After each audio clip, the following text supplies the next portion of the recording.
Because of our ability to change locations, our guests often struggle with finding their favorite food truck. For the next 3 episodes, I'm speaking with Nick Spindel from Where's the Food Truck. We're talking about branding and marketing and scheduling social media and all the details of a great marketing program for your food truck.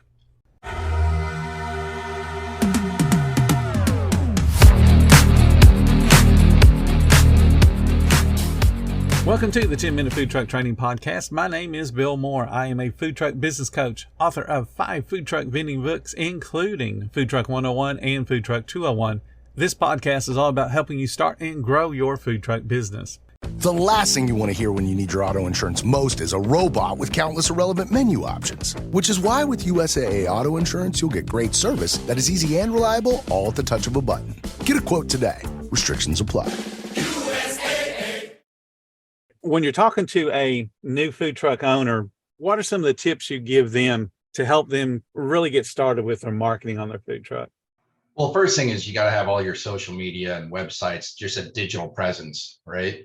You got to start putting your name out there before you're even open. Start building a following, just get your friends to follow, your family, start acquiring potential new customers before you're even selling anything. Kind of list off some of the platforms that you find most useful for a food truck to be on as far as social media goes. Well, of course, I'd say Facebook, Instagram, TikTok, right? Those are the big ones. But if you use like a scheduling platform for your social media, something that can automate all your posts, or at least a majority of your posts, we throw in everything like Reddit and Pinterest and everything. We post on 7 or 8 different platforms because you never know where a customer prefers to hang out. And if they prefer to hang out on Reddit or Pinterest instead of Instagram or TikTok, you might not ever see them if you're not posting to what they prefer. So, find something that makes it easy. Create your handle and your accounts on every single platform that you can. Yeah, that's great advice. I definitely recommend the same thing. You got to be everywhere, not necessarily that you're posting on all those different ones, but you got to have that link so that people can find you. You had mentioned a scheduler. Do you have a particular platform that does most of that scheduling for you? We use Postly, Postly. I like that one. It's got some AI stuff, but you can schedule out to YouTube and TikTok and Instagram, Facebook. They're like all the big ones. You can do Google My Business on there. Everything. You can schedule it. They'll give you some suggested posts and content. They'll give you like trending hashtags. Everything. It's a pretty good system and really easy. You can add multiple users if you have a team that you work with, like your wife or husband or boyfriend or whatever it might be.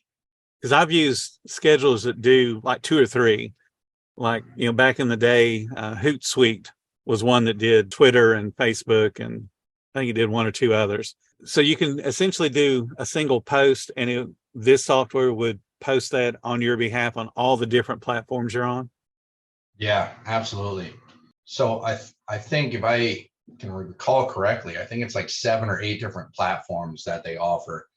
And if it's, certain ones have different requirements, like, if you're creating a post for Instagram and you use a tall image, then that might not work on like TikTok, especially if it's a still image, right? TikTok won't allow that. So Postly can't force that to happen. Right. But what we try and use is square images across all the platforms, and pretty much everything except for TikTok will accept a still image. And if it's squared, then that's a really common, at least one available image size for most platforms. So we use square images, posted across everything. When we do our videos, you can see some of our videos will get resized onto Facebook and TikTok a little bit differently. Mm-hmm. But we have one standard size that we edit everything into. Throw it into Postly, and then say, hey, put it onto these 2 or 3 or 4 video platforms that we use. I guess from the standpoint of a food truck owner, that's going to be an amazing time saver. Oh, yeah. From anybody, right? We're not a food truck owner. I don't own a food truck, but even as a business, if you're trying to expose yourself to everybody across digital media, Anybody that has to do that across multiple ones, like you're going to spend 5 minutes on every single one. And some of them let you cross promote, like Instagram cross promotes to Facebook and vice versa, even TikTok and whatnot. But yeah, if you can hit 7, 8 different platforms with one effort and schedule it out in advance, like Hootsuite did or does, and there's a couple other ones out there.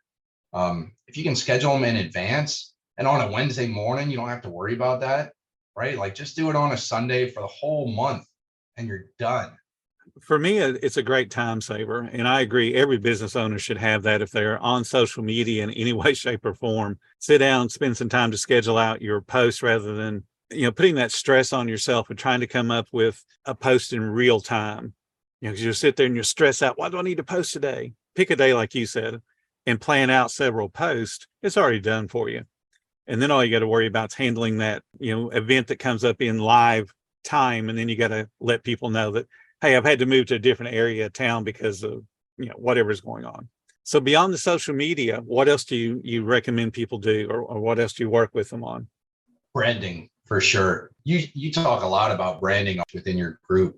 Mm-hmm. I mean, that's everything. If somebody can't recognize you, if they can't notice you when they're driving past, if they don't notice that you're a food truck, one, that's key. Hey, make sure that they can see that you're a food truck. Two, make sure that your brand is prominent, is clean, is easily recognizable. And, if they see you on digital media and see your brand over and over and over again, and then they happen to drive past you just by chance and they recognize that, they're more likely to stop. So, getting a big wrap on your truck, that's a billboard. A lot of businesses pay a ton of money to access billboards. You're driving around with a billboard. So getting a great wrap, making sure that it's clean and generic enough that like you're not printing prices on there, or you're not printing any temporary websites or temporary email addresses or temporary phone numbers. Get it generic, get all your information solidified, and then really push that stuff out there. Business cards, get a couple of t-shirts or polos or chef aprons or whatever you're using for yourself, put that everywhere. Hats and all your flyers and stickers for your bags and your boats and your boxes and everything. Put your brand everywhere so that people recognize you. You said two things that really stick out to me that I want you to kind of clarify. You said clean and recognizable. So give some examples of what would be a clean brand or a recognizable brand. I'll give you first an example of what's not recognizable. Okay. So, when I'm driving around and I got my son in the car, well, anybody else in the car, and I see a food truck that I don't recognize, I'll ask them to check it out and say, hey, like, grab the name off that food truck for me. I got to focus on driving, but that'll help me, right? I'll reach out to them. And a lot of times, more often than not, my son or wife or whatever, they'll just pull like the tag, like that brand's tag or catchphrase off the truck, right? Like, we do fresh food.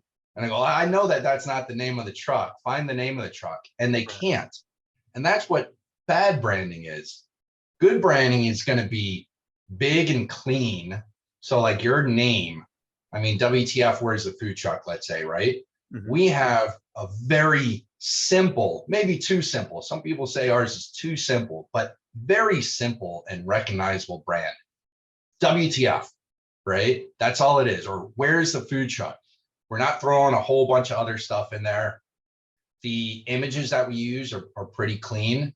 If you have, let's say you're a pizza food truck and you have your Bill's Pizza food truck, you start talking about Italian and wood-fired and all that. If it's not in the name of your business, make it smaller than your business name. Make it smaller than your logo. Like if a wood-fired brick oven pizza image appears larger than your logo, or if Italian appears larger than your logo and your name, and it's not included in your name, then you're throwing people off. They're going to be looking for Italian or wood-fired or whatever. You want them to look for Bill's Pizza. Another thing that came to mind while you were describing what a clean and recognizable brand would be, you talked about it being a billboard. Most of the time, people are in motion with that billboard. They're driving back and forth. from, commissary or the location to set up for the day or in a big event. The information that people can read as you drive by needs to be, again, very clean and recognizable. So, because they're only exposed to your food truck for a few seconds as you drive by. And if they can't pick up the name easily, they'll never be able to try your food out, even if they love what you sell, because they can't remember the name because you've driven by so quickly and it was too hard to find amongst all the clutter of, some wraps. Absolutely. Yeah. Pick what's the most important for you, right? Do you want them to visit your website and then you have all the other information on your website? Or do you want them to find you on Facebook and you have all the rest of your info on Facebook? Or do you want them to call you and then you can tell them all the rest of your information?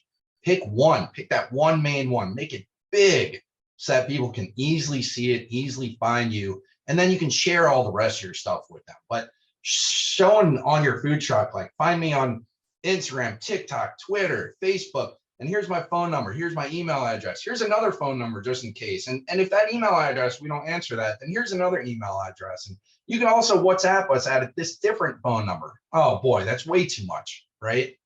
When I used to work in, brick and mortar world, we always talked about the speed limit that was in front of the restaurant itself, because the speed limit dictates how big or how short your message is on your reader board out front.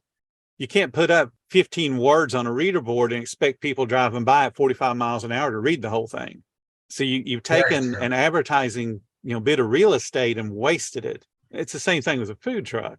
Like you said, it's got to be big, it's got to be recognizable, and it's got to be the one thing you want people to remember about you so they can find you easily. Absolutely. I mean, you think about, a sign that might say happy hour, right? And that's, or, at a high speed limit, like you're saying, 45 miles an hour, you just got to throw out there happy hour or Taco Tuesday. Exactly. Right? But if it's a 25 mile an hour speed limit, you can say, here are our specials for today. A lot of people don't even think about those considerations, wherever they set up. I'll give you another really good example that people don't think about is their truck's relationship to the drive-in area of a parking lot. In some cases, people see the food truck after they've already passed the entrance to where the food truck is. So now they've either got to go up and make a U-turn to come back if they're really that interested in your food truck, or in most cases, they just go on for the next, place to find something to eat. So you got to think about, where's your food truck? And then how do you advertise and let people know that we have a food truck here? We went to Atlanta last week and there was one food truck that led people into their parking lot. They had the little signs out that, talked about hamburgers here and then, something else here. And it was telling you 300 feet, turn right.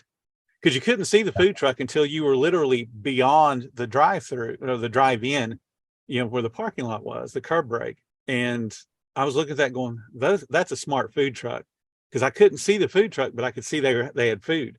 And if I was hungry, that would have been the place we would have stopped at that point. Absolutely. I mean, if you think about the interstate, right? When you're coming into a town, and you're traveling, you see those signs at least a half mile or a mile in advance that say gas up here, and here's a couple of restaurants that are coming up.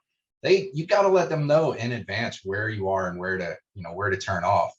And like you said, with those signs, those are great. If you can just get yard signs, if you're in a place that has, the topography, the land, that you can just stick yard signs in and go, food truck coming up, tacos coming up, turn right coming up, turn right now. Those are perfect examples. And I actually think that one food truck I was talking about said a couple of those things that you just mentioned on their signs. And it was just, a couple of words, and it was food related and where to find the food. And that's what people need. So I've made signs for food truck events, like a First Friday or a, hump day gathering or whatever. And we do double-sided signs, pop them into the ground, and leading up to the event, you'll see all those same things that we just talked about, right? Turn in here, food trucks coming up, whatever. When you're leaving the event, you're going to see the back end of those signs. So we put a different message on the back end. And for us, we put something like download the app and you'll know where these food trucks are next time, or like download the app, or, book a food truck, or check out this page for weekly events, whatever that message is, right? You can double your value, because after those people stop, or even if they can't stop for you right now, and you have signs after your truck, they'll still be able to see that and follow you and catch you for next time. I hope the folks that are listening are taking some notes, because everything that you've mentioned so far would help almost every single truck that's out there. Spending the money on a yard sign, there's not very much. That could translate into 2 or 3 new guests, and think about if you can impress those guests, how much money that is to your business. Well pays for that sign. Yeah, absolutely. Lifetime value there, right? Exactly. All marketing is an investment in your business. And if you're not willing to do the marketing, you're not investing in your business. You're not going to grow and reach the kind of goals that people have out of business ownership. Thank you so much for listening to the 10-Minute Food Truck Training Podcast. If you're finding all the information helpful to your food truck business, please become a monthly supporter of the podcast. Just hit the support button or follow the link in the description. Every little bit does help keep us going. Join our Facebook group. It's called Food Truck Training. We have a whole bunch of awesome members at all different levels, from brand new beginners to decades-old veterans. They've all got your back when it comes to helping you with your food truck. And again, thank you for listening. Come back tomorrow, because I got plenty more to say when it comes to helping you and your food truck business grow.